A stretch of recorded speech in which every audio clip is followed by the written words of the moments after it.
Stigma. Defined as a label that causes certain people to be regarded as different, defective, and set apart from mainstream members of society. There are many of these stigmas surrounding mental illnesses that lead to society misconceiving what these disorders are really like. We want to prove these misconceptions wrong to help diminish these stigmas.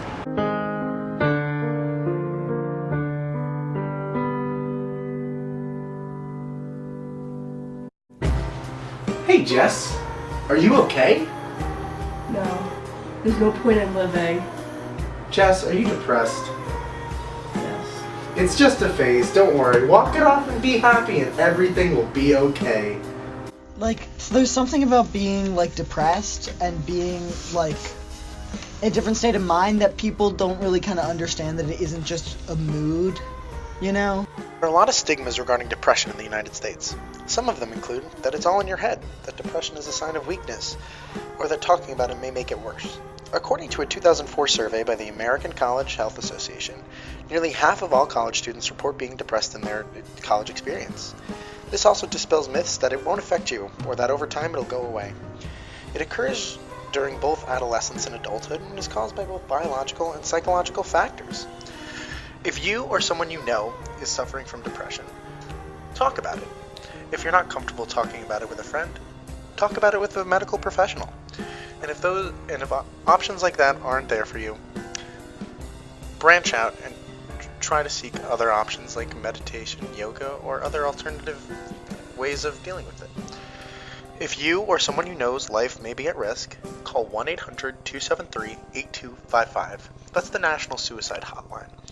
Depression is one of the silent killers in our country for ages of people 18 to 24 and is one of the largest killers of that age group. Make sure, if you know someone or you yourself need it, to get help. The best way is not to make these people feel ostracized, but to make them feel as if they have a home in your heart.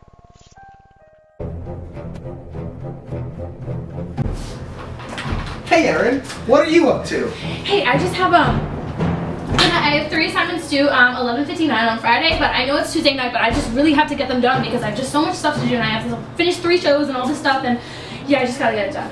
Well Erin, if you had started it earlier, you wouldn't be so anxious right now. I can't. For me personally, anxiety seems to be one of those stigmas that people put the excuse of everyone has anxiety. Anxiety disorders are the most common mental illness in the U.S., affecting 40 million adults in the United States aged 18 and older, or 18.1% of the population every year. And I think it has affected me in the case that since most people don't treat it seriously, I kind of feel like I have to hide it, and when people find out, most people get surprised that someone that's outgoing or has a lot of friends can have anxiety problems. Anxiety disorders are highly treatable, yet only 36.9% of those suffering receive actual treatment.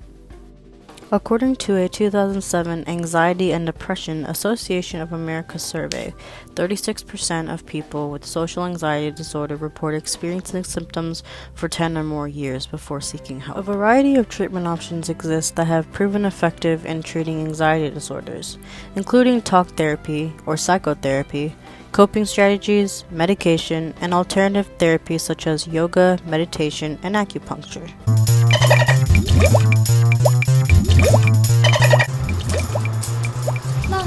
Hey Miriam, what's up?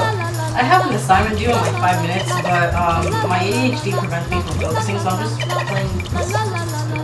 ADHD? That's an excuse that you've come up with because you're lazy, stupid, and you just don't want to do your work.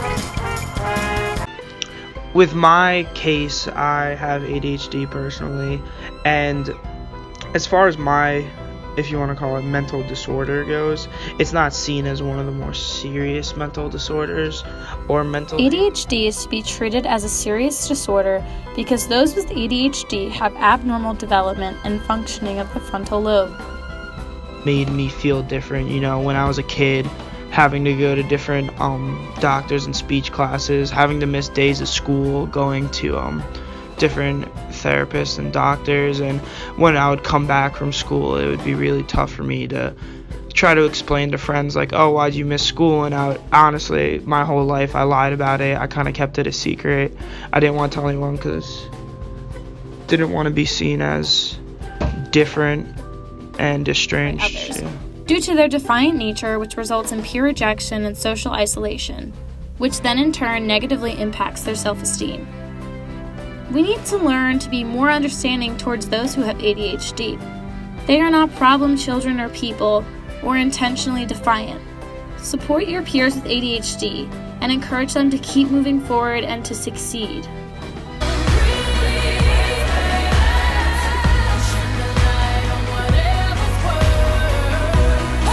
What do you mean she's anorexic? No, she's just starving herself for attention. Give her a hamburger and send her on her way. She'll be fine. So, yeah, there's definitely a lot of stigma around eating disorders in general, and it's something that needs to be stopped. It's not a choice. It's not a quick fix. It's an extremely long process and an extremely complicated disease. Many people believe that eating disorders are self-inflicted and that it is a choice on their part, but this is not the case. Someone diagnosed is not in control of what they're doing. Their disorder is, and it takes a very long time to become healthy again. The road to recovery for eating disorders is long due to the easy occurrence of relapsing. With the right help and treatment, someone can be completely cured, but treatment may last from just a couple of years to 20 years. Since it is so hard to cure, anorexia itself has the highest mortality rate for all mental disorders due to the health complications that arise from it and suicide. If you notice a friend has symptoms of an eating disorder, approach them in a time of low stress and mention how much you care about them. You should also know and offer them resources for them to get help and to offer your support. We hope that you will now become more accepting of mental health issues and eager to help those in need in the proper way. We also hope that in the process of destigmatizing these illnesses, that those suffering will begin to feel more open and comfortable about their illness.